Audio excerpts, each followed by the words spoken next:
for a start of the day. I'm not even going to ask you about that. All right, that's it from here at the second stage. It's a little bit while ago. Over to you, Stone. Thanks, Mitzi, mate. Looking forward to this. Steve Johnson, he made it from 11th to 5th yesterday. How will he go today? Let's find out right now as we catch up with Gary O'Brien here for the Touring Car Masters. Gary, over to you. Welcome to Adelaide. Straight connected from the final race in the Shannon Touring Car Masters this weekend. This one's a jumbled start, a little bit different to what we normally have. The top 50% of the grid has been reversed and then pushed back to start in front of the Porsches. So what it means is that each starter will get 25 points, each finisher will get 25 points, and there's no other glory attached to it apart from the thrill of entertaining you guys out there and also yourselves. So as they get off the line, the start of the event, Brad Billy will be in pole man in the white. Another one they take back along in the lane model, yellow car, Algarve in the Ferrari, Captain Mason in the Mustang, Rowan 3, Terry Lawler in a Mustang, Wayne Murphy in a Falcon.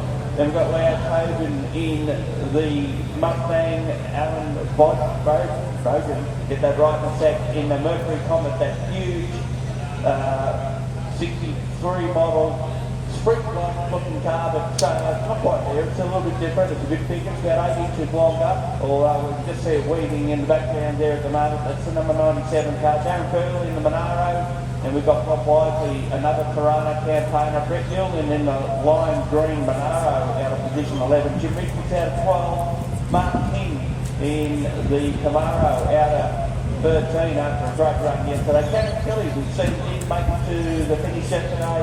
He had a camp follower break, and subsequently one of the pistons wasn't doing its job of firing the car aloft, but they've got that fixed and sorted for today. Jason Conisall, Andrew Fisher, the next two you'll see on the grid, followed by Adam Bressington and Ryan Hansford, who we've seen yesterday, had a great tie rod on the left front of that car. Felt he might have just hit a curb in the opening exchanges, and he now starts out position 18. Steve Johnson, who failed to finish the first race because of an oil line dislike on it, came back strongly in the second race, finished 5th. He's out of position 19. John Power next to him, watch those ones, and then of course we've got Porsches at the back. Steve Burkhart leading the way. Bernie Jack actually had a win over him yesterday. Then we've got Yaris O'Neill, who was another big finish, had a rocker break, but they got it soon enough to replace. He's back out there rather than off the back. Looking forward to this one. Thanks for having me back, Gary O. We are pretty excited for this Touring Car Masters race. Starting to kick us off for today, just after Aussie racing cars. I'm sorry, I'm literally from the traction zone. I want to help you out with the commentary around here for the TCM. Meeting all the supercar drivers is enough to put anyone out of breath. Yeah, well, yes. I guess you go with that. Go with that one for today anyway, Gary. Well, thanks for having me back, but we are really looking forward to this race, actually. We've seen some great racing this weekend. We have, and this one is the entertainment value of Touring Car Masters, caused by Shackleton's Page, Wilson Security, automation on the bumpers of each car in the nameplate. So around 5 series quarters, we have the start.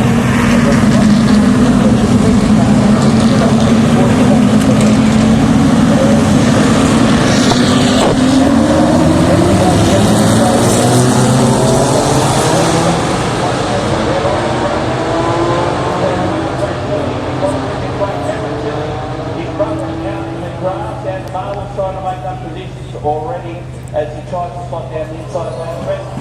Trouble for Brad Billy, manages to save it, and no one in any dramas ever. There's been a huge one behind. Terry Layler's had a big Captain Billy's involved, Brett Yulman's involved.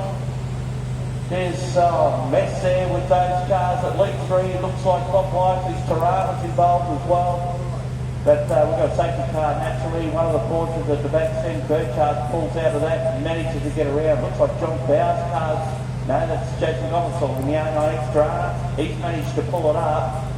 But been lots of damage there. Looks like Brett Yulman may have just had a lose and not necessarily hit anyone.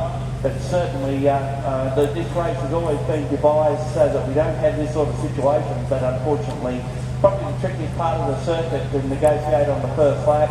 Jim Richards has taken his car back into Park Burmay. Trouble there for the new Andrew Fisher Falcon. Got some damage on the left rear of that car, and it's chewing on that tyre rather badly. But huge damage for Terry Lawler's Mustang and for Cameron Tilley's Valiant. We've seen Cameron have a huge accident at Surface Paradise a couple of years ago, and so after all that effort to rebuild that car and then have dramas in yesterday, and now out of this one, I haven't seen what the outside of Jim's car looks like, but we'll get a replay now if we can watch the start. Initially, Brad Tilley looks like he was showing the way. There's drama there for Bob Wisely, who's slowed dramatically off the Here start. come the trucks. But that's okay, they've got around him. It's just at this first corner where the dramas really unfold. As we've seen Brad Tilley save his car. I mean, we've got the in-car camera now from one of the ones further back in the field. Can't see who that is at the moment. Bob Wisely in the Tarana from out of Mackay in Queensland. He just let them all go. I think that's pretty wise. He's fairly new to this category, an ex-drag racer, so he wanted to get out of all that trouble. He gets down to turn one. We can't see if there's been drama ahead, which there would have been. Oh, there we are, right in the distance area. Where the ball unfolded. The corner there, better side of one angle front on side to the centre front on first car.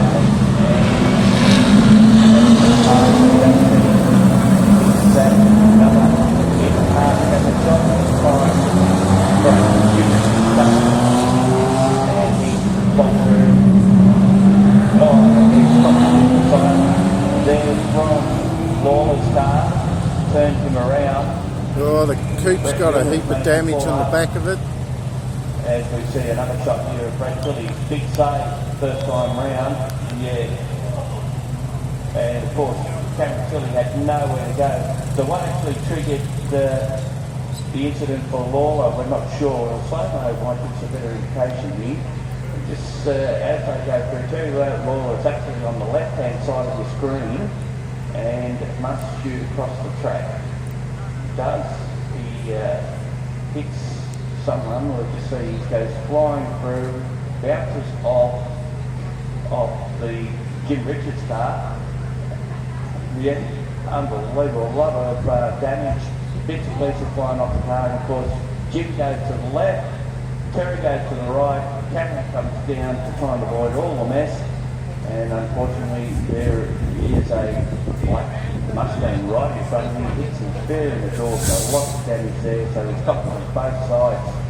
That of course is the number 8 Ford Mustang. Terry Lawler just having purchased his car. It was owned by Don Deep Tomatoes and raced by Team Season over last year. Aaron Season was definitely getting in the car. Another shot in Jim's car's top damage from the other side, of course, by hitting the fence. Andrew Fisher gets through. They've got that car back in the pits, attempting to effect repairs to that left rear of it where the door and jar are present on the tyre. That car's just recently been built. Brand new livery and all on it, and unfortunately the trouble with motor racing, there's always going to be problems, isn't there? Absolutely, especially into turn 1, 2 and 3 right here at the Clipsal 500 Adelaide. We know that this track has given us many accidents just on those three, turn 1, 2 and 3. In the first lap and the opening lap of most of our races, which is why we try to prevent it with a rolling start. We try to get everybody in a nice smooth rhythm all together, and unfortunately sometimes these sorts of things happen. Another replay on board here. This is from Jim Richards' car again, and you can see that Terry Lawler was in trouble on the right hand side of the track and bounced across in his path, and then of course Jim's hit the wall on the left hand side. So that's the slow-mo is just superb camera work here. Gives us a great perception of what's happened. You can see Terry's gone off to the left behind the Mason Mustang and bounces off the tyres on that side. That's used our tyres. It might save some damage, but of course it's the bounce effect. And he's gone straight out in the little track and nailed the Jimmy's. He's still got a safety car.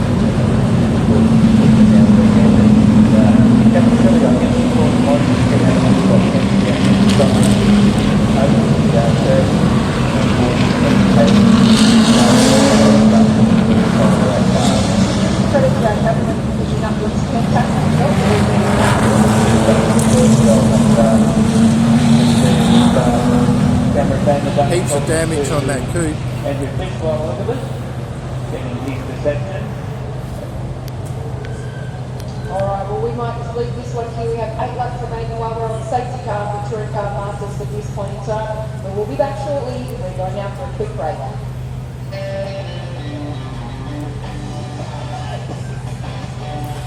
Quick break.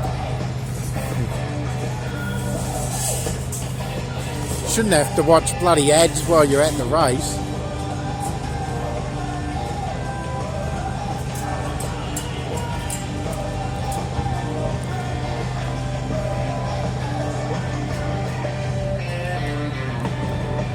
Don't miss a stop. Don't go over the top. Gamble responsibly.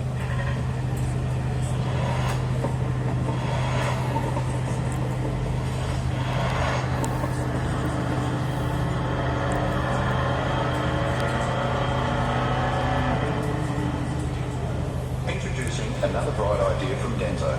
Engineered with patented iridium alloy and twin-tipped super ignition plug design, the Iridium TT combines the power and torque of a high-performance spark plug with the endurance of a long-life original equipment spark plug.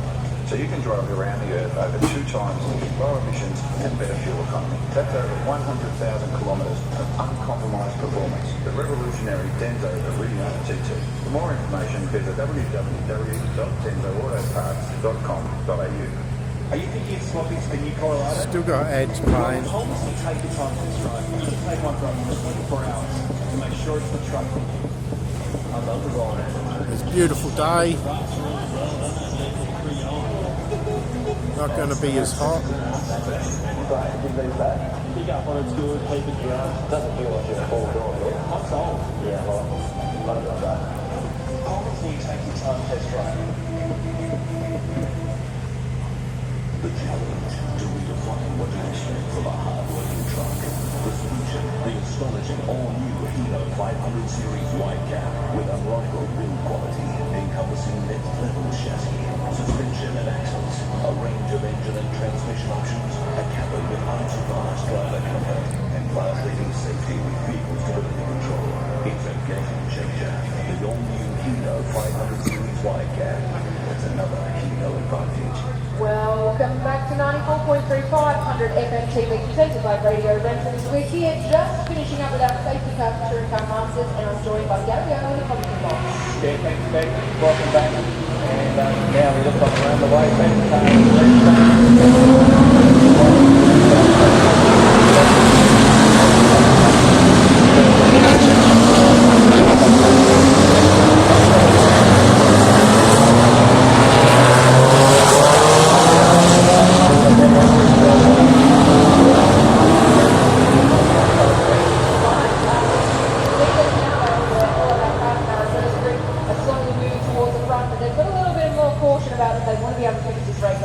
Indeed, and hats off to the officials, they cleaned that mess up fairly quickly. Tony Bolowski leads, but just further back in the field, we've just seen a passing movement. Mark King going through now. John Bow looking for a way around. Tirana beside him, right hand to the course. No, I don't want to video you.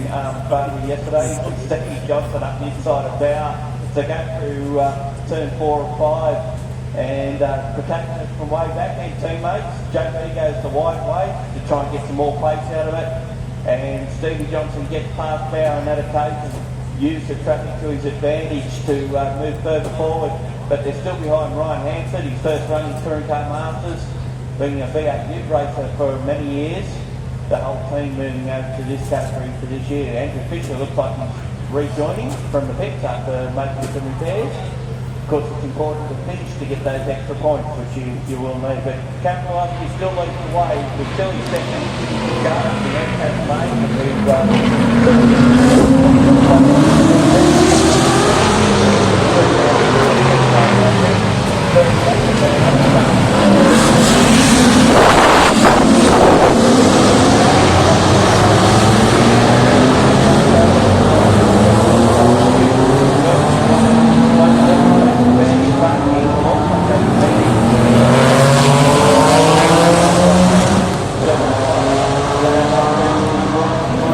One slow coach, Tirana.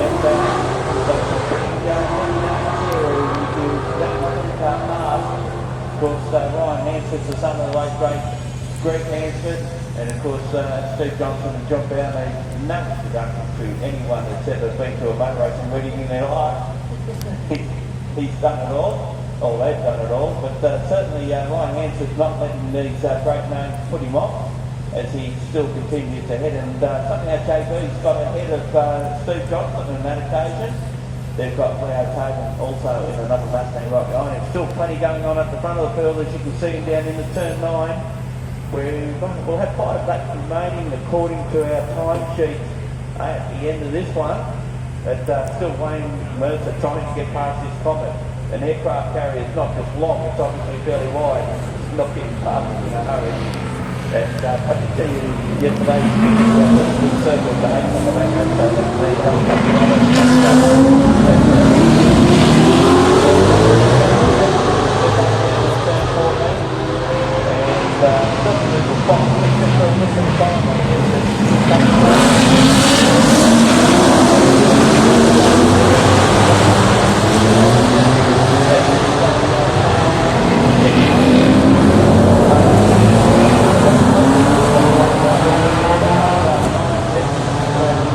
Here come the slow ones.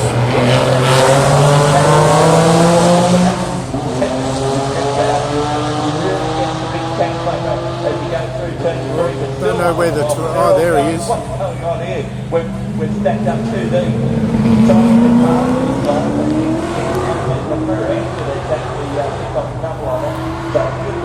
Probably have some sort of advantage. He starts to brake a lot better than what the Comet will, and already has look as they go through turn 6. So we just got a replay of the Abigail. It's trying to go down the outside, got squeezed the room a little bit, not cracked till he fought by any stretch of imagination. I think the young Abigail was just a little over ambitious on that manoeuvre. But still, it didn't cost him too much, just pushed him a little bit off the track. Abigail actually pumping out quickest and fastest first and second sectors so far as well, so we'll see how that time goes as he crosses the line. But this is a battle pack I've really enjoyed watching actually, because it's probably about 6 or 7 shots to make up in the first car.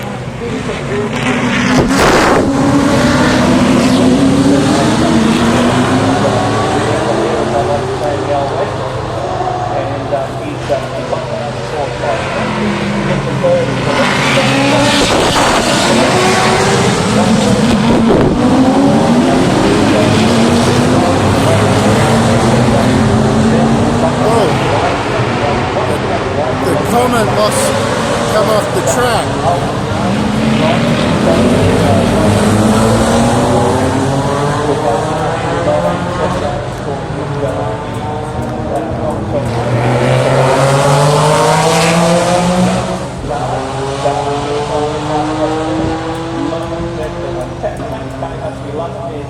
Well, these blokes are having a hard time back there. Andrew Fish, of course, is lapped down on these guys, but will get his 25 points. The Comet come off the track. When you go to the next round, I missed it. And here comes a really slow Tirana.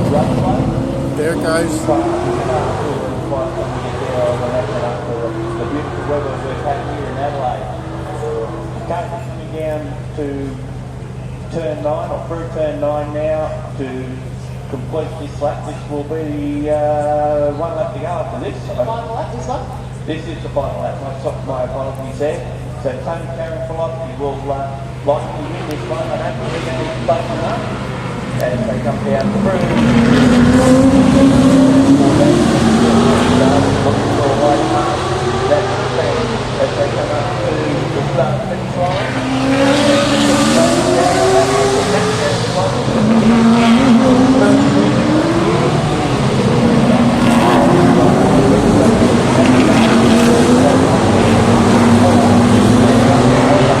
Comes the Comet.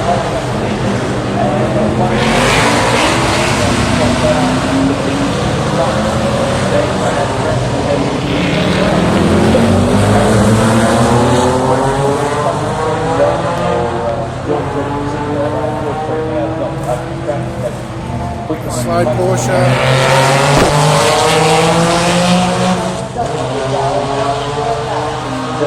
And somewhere there'll be a Tirana. That's a good effort. Bernie Stack, another win in the IROC Porsche class. He's in a 13th position. Alan Bayard and recovered before. Oh, no Tirana. And Roy Maybe he gave up. Darren Bell, the next one, Sten Burchard, and of course Carl Garris, the next one. That's Manny Carl. Here he comes. Roy O'Neill and Rob White. Number 7, because that's how many days it'll take to finish.